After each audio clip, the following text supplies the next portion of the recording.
ഞാനിടുന്ന വീഡിയോസൊക്കെ രാത്രി എടുക്കുന്ന വീഡിയോസാട്ടോ അധികം ഉണ്ടാവുക. ഇന്നലെ രാത്രി ഹെയ്സിക്ക് വള വേണമെന്ന് പറഞ്ഞിട്ട് നട്ടപ്പാതിരയ്ക്ക് ഒരു 10 മണി ആവാറായിട്ടുണ്ടാവും ഏകദേശം. അവൾക്ക് വള വേണമെന്ന് പറഞ്ഞ് ഞങ്ങൾ ഇറങ്ങിയിട്ട് നേരെ മാക്സിലേക്ക് അവിടെ കയറിയിട്ടുണ്ടായിരുന്നു. ബാക്കി എല്ലാ കടകളും അടച്ചിട്ടുണ്ടായിരുന്നു. അവൾക്ക് പാകമുള്ളതും പാകമില്ലാത്തതായിട്ടുള്ള ഒരുപാട് വളകളെടുത്ത് കൈ പിടിച്ചു. അവിടെ പോയപ്പോൾ നല്ല മുടിക്കായകളൊക്കെ കണ്ടിട്ടുണ്ടായിരുന്നു കേട്ടോ. അത് കഴിഞ്ഞിട്ട് ഞങ്ങൾ നേരെ പോയിട്ടുണ്ടായിരുന്ന ബാംഗ്ലൂർ ജ്യൂസിലേക്കാണ്. ജ്യൂസിലേക്ക് ഞങ്ങൾ ഇടയ്ക്കിടയ്ക്ക് വരുമെങ്കിലും ഇതുവരെ ഞങ്ങൾ ക്ലബ് സാൻഡ്വിച്ച് ഹെയ്സിക്ക് കൊടുത്തിട്ടില്ല. എന്നാൽ ഇത്തവണ ക്ലബ് സാൻഡ്വിച്ച് ആയിക്കോട്ടെ എന്ന് വിചാരിച്ചിട്ട് അതാണ് കേട്ടോ ഞങ്ങൾ ഓർഡർ ചെയ്ത്.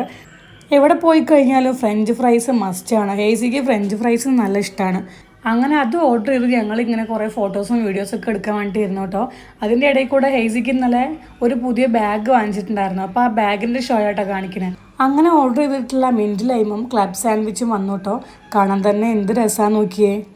അങ്ങനെ ഹെയ്സിക്ക് ആദ്യം കഴിക്കാനൊക്കെ കൊടുത്ത് പിന്നെ നമ്മുടെ ഊഴാണല്ലോ. എനിക്കും പൊതുവേ ക്ലബ് സാൻഡ്വിച്ച് ഭയങ്കര ഇഷ്ടമാണ്. ഇനി ഞാനൊരു കാര്യം തീരുമാനിച്ചു. നാളെ മുതൽ ഞാൻ മാക്സിമം പുറത്തുനിന്നൊന്നും ഫുഡൊന്നും കഴിക്കില്ല എന്നുള്ളത് ഞാൻ ദൃഢമായ ഒരു തീരുമാനത്തിലാണുള്ളത്. ഡെലിവറി കഴിഞ്ഞപ്പോൾ ഓൾറെഡി ഞാൻ നല്ല തടി കൂടിയിരുന്നു. പക്ഷേ ഇപ്പോഴത്തെ എൻ്റെ തടി എനിക്കറിയാം. എൻ്റെ കെട്ടിയർ എന്നെ തീറ്റിപ്പിച്ച് തടിപ്പിച്ചിട്ടുള്ളതാണെന്നുള്ളത് എനിക്ക് നന്നായിട്ടറിയാം. അതുകൊണ്ട് നാളെ മുതൽ ഞാൻ നല്ല ഡയറ്റിങ്ങിലാണ്. ഇനി വെയിറ്റ് കുറയ്ക്കണം എന്നുള്ള ഒരു തീരുമാനത്തിലുണ്ട്. കുറയ്ക്കും, ഞാൻ എന്തായാലും കുറച്ചിരിക്കും.